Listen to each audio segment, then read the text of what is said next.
Hello दोस्तों। Indian लोग ज्यादा मोटे क्यों होते हैं? क्या आपको लगता है ये प्रॉब्लम हमारा सिर्फ जेनेटिक्स का है या और भी इसमें कई चीजें इन्वॉल्व है? ये सारी बातों को आज डिस्कस करेंगे। इंडियन लोगों में कई कारण ऐसे हैं जिसकी वजह से वेस्टर्न लोगों के कंपैरिजन में हमारी पॉपुलेशन ज्यादा मोटी दिखती है और आजकल ये फर्क और ज्यादा दिखने लगा है। जानने का प्रयास करेंगे कि गलती हमारे खाने पीने में है, हमारे जीन्स में है या हमारे रहन सहन में है, कहाँ प्रॉब्लम है। ऑब्वियसली किसी प्रॉब्लम की जड़ तक पहुंचना जरूरी है, तभी हम बीमारी का निवारण कर सकते हैं। तो आज हम जानने का प्रयास करेंगे मोटापे का कारण इंडियन लोगों में। टॉपिक पर जाने से पहले जो लोग हमारे चैनल पर नए हैं उन्हें रिक्वेस्ट करूंगा कि चैनल को सब्सक्राइब करें, वीडियोस को लाइक करें, फ्रेंड्स फैमिली के साथ शेयर करें। टॉपिक के दौरान अपनी क्लिनिक के एक्सपीरियंस के केसेस, हमारी ओपिनियन, हमारा फाइनल वर्डिक्ट और कुछ साइंटिफिक फैक्ट्स आपको बताऊंगा, कुछ स्टडीज बताऊंगा जो कि आपको इंटरेस्ट भी करेंगे, ज्ञान भी देंगे और हैरान भी करेंगे। चलिए शुरू करते हैं। ऑब्वियसली जेनेटिक्स का कुछ रोल इसमें ज़रूर है। आज के हाई कैलोरी एनवायरनमेंट में जेनेटिक्स का भी सिग्निफिकेंट रोल है। इंडियन जेनेटिक्स में कुछ ऐसी चीज़ें हैं जहां वेस्टर्न काउंटरपार्ट्स की कंपैरिजन में हमारे यहाँ पे मोटापा ज़्यादा देखने को मिलता है। इंटरनेशनल जर्नल ऑफ ओबेसिटी में 2002 में एक आर्टिकल पब्लिश हुआ था जिसका टाइटल था थिन फैट बेबी, जिसमें ऐसा बताया गया था कि इंडियन न्यूनेट्स बचपन में ही कंपैरेटिवली उनका बॉडी वेट कम होने के बावजूद भी उनके बॉडी में फैट ज्यादा रहता है। लो बर्थ वेट होने के बावजूद भी उनकी बॉडी में मोटापा यानी चर्बी ज्यादा देखने को मिलती है बच्चों में। तो ये डेफिनेटली जेनेटिक्स की वजह से हो सकता है। खाने पीने का इन्फ्लुएंस एटलीस्ट नवजात शिशु में इतना ज्यादा देखने को नहीं मिलेगा। इसके अलावा सेम वेट में भी इंडियन लोग में कंपैरेटिवली सेम बीएमआई भी हो तो भी विसरल फैट इंडियन लोगों में ज्यादा होता है, जिसकी वजह से मेटाबॉलिक डिजीजेस यहाँ ज्यादा देखने को मिलती है। 2004 में डब्ल्यूएचओ की एक्सपर्ट कंसल्टेशन यूनिट ने बताया था कि एशियन लोगों में कंपैरेटिवली मोटापे का ज्यादा थ्रेशोल्ड होता है, ज्यादा मोटापा यहाँ पे देखने को मिलता है एज कम्पेयर टू वेस्टर्न लोगों के काउंटर पार्ट्स में। रिसेंटली हमारे पास एक पेशेंट आए थे जिनका बीएमआई 24 था, 36 साल के थे, लेकिन कंपैरेटिवली उनका विसरल फैट ज्यादा था, इसकी वजह से वो डायबिटिक थे। तो ऐसे लोग को जब आप बीएमआई सिर्फ अगर बताते हो तो उनका बीएमआई उनको ठीक लगता है, तो उनको लगता है कि हम तो मोटापा नहीं है, क्योंकि बीएमआई का कट ऑफ तो 25 से चालू होता है मोटापा के लिए। लेकिन कई कारण ऐसे भी है जहां बॉडी की इंटरनल फैट ज्यादा होने की वजह से ये लोग भी मोटे की कैटेगरी में आते हैं और इनको भी हमें ओबेसिटी के लिए ट्रीटमेंट देना पड़ता है। इसके अलावा अर्बन लाइफस्टाइल की वजह से लोगों का मोटापा ज्यादा होता है। यहाँ पे कंपैरेटिवली लोगों का सीडेंटरी यानी बैठे बैठे का जीवन ज्यादा है, काम करने का, एक्सरसाइज का कल्चर कम है, नींद प्रॉपर नहीं होती, इंडोर लिविंग बहुत ज्यादा है, यहाँ पे बैल्कनीज और पार्क से सारी चीजें बहुत कम है, स्पेस बहुत ज्यादा रिस्ट्रिक्टेड है, लोग अपने घर पे ज्यादा टाइम बिताते हैं। इसकी वजह से उनकी कैलोरी एक्सपेंडिचर कम होती है, मेटाबॉलिक फ्लेक्सिबिलिटी कम होती है, इसकी वजह से मोटापा ज्यादा मिलता है। ये वैसे बेसिकली ऐसा ही है कि गाड़ी खड़ी है और उसमें आप तेल भरते जा रहे हो तो कभी कभी ऐसा होगा कि तेल ओवरफ्लो हो जाए, आपको उसमें कुछ ना कुछ गाड़ी चलेगी तभी वो तेल की यूटिलिटी होगी, गाड़ी खड़ी रहेगी तो यूटिलिटी नहीं होगी। Obesity and metabolic syndrome in India पर एक आर्टिकल जर्नल ऑफ डायबिटीज में पब्लिश हुआ था 2011 में। यहाँ पे ऐसे दिखाया गया था कि बैठे बैठे का जीवन व्यतीत करना अर्बन इंडियंस में मोटापे का एक इंपॉर्टेंट कॉन्ट्रीब्यूटर बताया गया था। इसके अलावा मॉडर्न इंडियन डाइट जहाँ पे चावल बहुत ज्यादा, मैदा बहुत ज्यादा और मीठा बहुत ज्यादा होता है, ये डायबिटीज का इंपॉर्टेंट कारण है, ये मोटापे का बहुत इंपॉर्टेंट कारण है। यहाँ पे हर ओकेजन में लोग मीठा खाने के बहाने ढूंढते हैं। आई थिंक शायद वर्ल्ड में सबसे ज्यादा मीठा खाने वाली पॉपुलेशन अपनी ही होगी, क्योंकि हर ओकेजन में हर खाने के बाद लोगों को मीठा खाने की तलब होती है, यही कारण है। शायद वर्ल्ड में सबसे ज्यादा डायबिटीज इंडिया में होती है, यही कारण है कि शायद वर्ल्ड में सबसे ज्यादा मोटापा और हार्ट अटैक भी इंडिया में ही होता है। मेरे ख्याल से मीठा ज्यादा खाना एक इंपॉर्टेंट फैक्टर इसका माना जाता है, शायद ये सबसे इंपॉर्टेंट फैक्टर इसका माना जा सकता है। ग्लोबल न्यूट्रिशन ट्रांजिशन पे एक आर्टिकल पब्लिश हुआ था न्यूट्रिशनल रिव्यू जर्नल में 2012 में। यहाँ पे बताया गया था कि यहाँ पे कंपेरेटिवली इंडियन लोग ट्रेडिशनल हाई फाइबर डाइट के बदले लो न्यूट्रिएंट वाली एनर्जी डेंस फूड प्रोडक्ट ज़्यादा खाने लगे, जिसकी वजह से यहाँ मोटापा ज़्यादा देखने को मिला है। इसके अलावा यहाँ एक और ट्रेडिशन है कि लोग मोटे लोगों को हेल्दी मानते हैं। यहाँ पे किसी भी भाई बंदे को आप देखोगे, वो अगर दुबला हो गया तो आप बोलोगे यार क्या हो गया, वजन कम हो गया, क्या हो गया। एक सोशल ट्रेंड इस तरह का बन गया है कि लोग मोटे लोग को ही हेल्दी मानते हैं। अगर कोई दुबला पतला दिख जाए तो लोगों को लगता है कि कुछ बीमारी तो नहीं हो गई, ऐसा वजन कैसे कम हो गया। तो ये सारी चीजें मोटापे के साथ एसोसिएटेड है। एक सोशल ट्रेंड ही इस तरह का बन जाता है कि लोग एक दूसरे को मोटा ही देखना चाहते हैं और इसके लिए लोग अपने फीडिंग बिहेवियर को एनकरेज करते हैं। माएँ भी अपने बच्चों को जबरदस्ती खाना खिलाती है कि एक ही रोटी खाई मेरे बच्चे ने, 4 रोटी भी नहीं खा रहा आजकल, क्या हो गया ये, ऐसे तो दुबला हो जाएगा, ऐसे तो सूख जाएगा। तो ये टेंडेंसी हमारे पेरेंट्स में भी है, ये टेंडेंसी हमारे पब्लिक में भी, एक दूसरे को भी लोग इनकरेज ही करते हैं मोटा होने के लिए। मोटा होने पर अगर एक दूसरे को लोग टोकना चालू करें तो कंपैरेटिवली लोग जल्दी पतले होंगे, अगर टोकेंगे नहीं तो हर आदमी एक दूसरे को मोटा देख के सेटिस्फाइड फील करता है। ये बेसिकली वैसा ही है कि जैसे आपकी इंजन में अगर कोई चेक लाइट चालू है और आप उसको इग्नोर करते रहोगे तो वो बड़ा डैमेज बन के सामने बाद में प्रकट होगी। आपको ध्यान देना पड़ेगा कि वो चेक लाइट क्यों जल रही है, तभी आप प्रॉब्लम को सॉर्ट आउट कर पाओगे।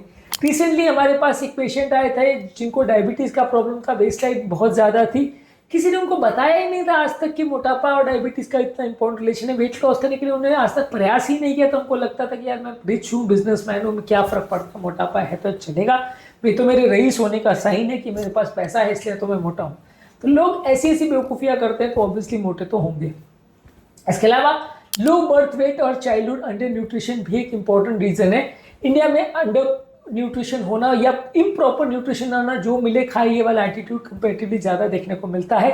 1997 में एक आर्टिकल पब्लिश हुआ था न्यूट्रिशन स्टडी में, जहाँ बताया गया था कि यहाँ पे लो बर्थ वेट बच्चे जो होते हैं वो बड़े होकर अक्सर मोटे हो जाते हैं, यानी बचपन में जिनका वजन कम होता है आगे जाके उनका मोटापा ज़्यादा होने का चांस ज़्यादा रहता है। ये बीमारियाँ जो है बहुत अर्ली एज में चालू हो जाती है। हाँ, अलग अलग तरीके से इनके मैनिफेस्टेशन हो सकते हैं, लेकिन हाँ इसके लक्षण शुरुआत में ही कुछ ना कुछ आने लग जाते हैं। बहुत अर्ली स्टेजेस में ही अलग अलग तरह के फूड न्यूट्रिशन बीमारियां यहाँ देखने को मिलती हैं। इसके अलावा स्ट्रेस, कॉर्टिसोल और high late night eating culture है यहाँ पे काम के दौरान लोगों को साइकोलॉजिकल स्ट्रेस बहुत ज़्यादा मिलता है। रेगुलर खाना खाते हैं, लेट नाइट डिनर्स होते हैं, लेट नाइट रिलैक्सेशन टाइम होता है, सोने जाते ही नहीं है या सोते प्रॉपर नहीं है, नींद को इंपॉर्टेंस नहीं देते, नींद की गोलियां ना खानी पड़े इसलिए पूरी रात जागते रहेंगे लेकिन नींद की गोलियां ना खानी पड़े, इस तरह की हरकतें करते हैं। ये सारी चीज़ें आपकी क्रेविंग्स बढ़ाता है, कॉर्टिसोल बढ़ाता है, बहुत सारे प्रॉब्लम्स बढ़ाता है। डायबिटीज़ केयर में 2007 में एक आर्टिकल पब्लिश हुआ था, वहाँ दिखाया गया था कि इंडियन प्रोफेशनल में कंपेरेटिवली हायर वर्क स्ट्रेस होता है और उनका मोटापा ज़्यादा होता है as compare to western counterparts. Recently हमारे पास एक 30-year-old IT प्रोफेशनल आए थे जो रात को 2 बजे तक कोडिंग वगैरह का काम करते थे, जिसकी वजह से उनको ब्लोटिंग का, लो एनर्जी का और फैट गेन का प्रॉब्लम था। कम खाने के बावजूद भी वो मोटे होते ही जा रहे थे। इसके अलावा हार्मोन और गट माइक्रोबियल डिसरेगुलेशन भी यहाँ ज़्यादा देखने को मिलता है। यहाँ पे लोगों का सोने का, जागने का टाइम कुछ प्रॉपर फिक्स नहीं होता। एंटीबायोटिक भी बहुत रैम्पेंटली यूज होती है।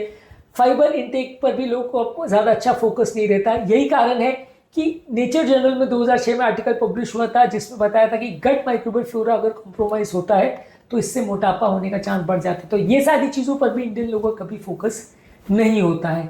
इसके अलावा कोई ब्लड प्रेशर वेस्ट के लिए या ओबेसिटी के लिए, डायबिटीज़ के लिए रूटीन स्क्रीनिंग होती नहीं है। बहुत सारे लोग का शुगर जब तक 400-500 नहीं हो जाता तब तक उनको पता ही नहीं चलता कि उनको डायबिटीज़ भी है। प्री डायबिटीज़ वगैरह के लेवल पे चेक होता ही नहीं है। रिसेंटली हमारे पास एक स्कूल टीचर आए थे जिनका वेस्ट बॉडी रेशियो बहुत ज़्यादा था। उनको ऐसा लगता था कि बहुत कम माइंड ओवरवेट है, बहुत ज़्यादा उनका कोई वजन नहीं है। कभी उन्होंने टेस्ट भी नहीं कराया, जब चेक किया तो उनको डायबिटीज़, मेटाबॉलिक सिंड्रोम सब चालू हो चुका था, जिस बारे में उनको कभी अवेयरनेस थी नहीं। उनको पता ही नहीं था कि उनका बॉडी वेट सिग्निफिकेंटली ज़्यादा है। तो ये सारी चीज़ें हम थोड़ा बहुत मोटे लोगों में इग्नोर ही कर देते हैं। ये एक बहुत बड़ा कारण है बीमारी होने का। इसके अलावा मोबाइल एक्सेस बहुत ज़्यादा है, जंक फूड डिलीवरी बहुत ज़्यादा कॉमन हो गया और हर जगह टीवी का पेनिट्रेशन हो गया है, जिसकी वजह से हेल्दी से ज़्यादा अनहेल्दी ट्रेंड्स देखने को मिल रहे हैं। Recently American journal of clinical nutrition में 2010 में एक आर्टिकल पब्लिश हुआ था जहाँ पे बताया गया था कि रूरल साउथ इंडिया में मोटापे का ट्रेंड ऑलमोस्ट डबल हो गया है, खासकर फीमेल्स में पिछले कुछ सालों में। इसके अलावा लोगों का यहाँ पे प्रोटीन इंटेक और खासकर लो क्वालिटी प्रोटीन्स वगैरह बहुत ज़्यादा है, जिसकी वजह से लोग का पेट नहीं भरता और जिसकी वजह से लोग बहुत ज़्यादा जंक फूड खाते हैं और मोटापा बढ़ता है। अल्ट्रा प्रोसेस्ड फूड जैसे चिप्स, स्वीट्स, फ्राइड स्नैक्स और शुगर वाली ड्रिंक्स बहुत ज़्यादा कंज्यूम करते हैं, ये भी मोटापे का कारण है। इसके अलावा इंसुलिन रेजिस्टेंस या डायबिटीज़ भी बहुत ज़्यादा कॉमन है, ये भी हमारे कुछ जेनेटिक इन्फ्लुएंस की वजह से और खाने की वजह से होता है, इसकी वजह से भी मोटापा ज़्यादा देखने को मिलता है। इसके अलावा हमारे खाने में पोर्शन साइज़ के बारे में कभी अवेयरनेस डेवलप नहीं की जाती, किसको कितना खाना खाना चाहिए इस बारे में कभी कोई ध्यान नहीं देता। 4 कोर्स और 5 कोर्स मील खाना लोग हेल्दी मान के चलते हैं। कई लोग रूटीनली भी अपने घर में 4 और 5 कोर्स मील खाते हैं, जो कि एब्सोल्यूट स्टुपिडिटी है। अगर इस तरह का आप खाना खाओगे तो आप एक्सपेक्ट कर भी नहीं सकते कि आप कितने भी रिच हो, आप कभी भी पतले नहीं हो पाओगे। तो ऑब्वियसली हेल्दी रहना है तो ये सारी चीज़ों को तो आपको ध्यान देना पड़ेगा। आप रिच हो इसका मतलब ये नहीं है कि आपको अनहेल्दी होने का लाइसेंस मिल जाता है। इसके अलावा यहाँ के लोग एक्सरसाइज भी बहुत कम करते हैं, हेल्थ को प्रायोरिटी नहीं देते हैं, जिम जाते नहीं हैं, तो ये सारी चीज़ों की वजह से मसल मास डेवलप नहीं होता है, इसकी वजह से लोगों का वजन अक्सर बढ़ता है। आपकी नज़र में इंडियन लोगों में ज़्यादा मोटापा होने का क्या कारण है? आपके परिवार में क्या कोई मोटा है?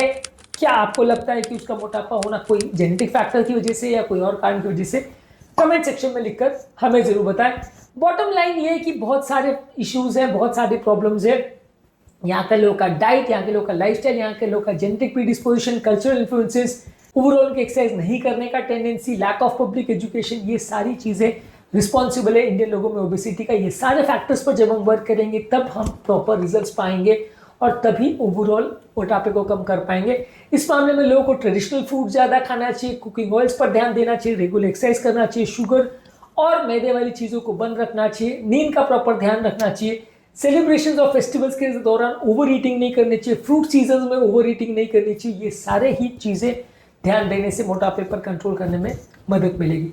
तो अब आप समझ गए होंगे कि इंडियन मोटापा सिर्फ थाली का प्रॉब्लम नहीं है, ये आपके ओवरऑल जीवन शैली का प्रॉब्लम है। यदि जीवन शैली को बदलेंगे तभी मोटापे से निजात पा सकेंगे। उम्मीद करूंगा कि आज के टॉपिक में कुछ नई बातें जानने को मिली होगी। जो लोग हमारे चैनल पर नए हैं, मैं रिक्वेस्ट करूंगा चैनल को सब्सक्राइब करें, वीडियोस को लाइक करें, फ्रेंड्स और फैमिली के साथ इस वीडियो को शेयर करें। आपके कमेंट्स का हमें इंतजार रहेगा। ये हमें अपने आप को सुधारने का और आपको की प्रॉब्लम्स को सुधारने का मौका देते हैं। आपके कमेंट्स जरूर लिखिए।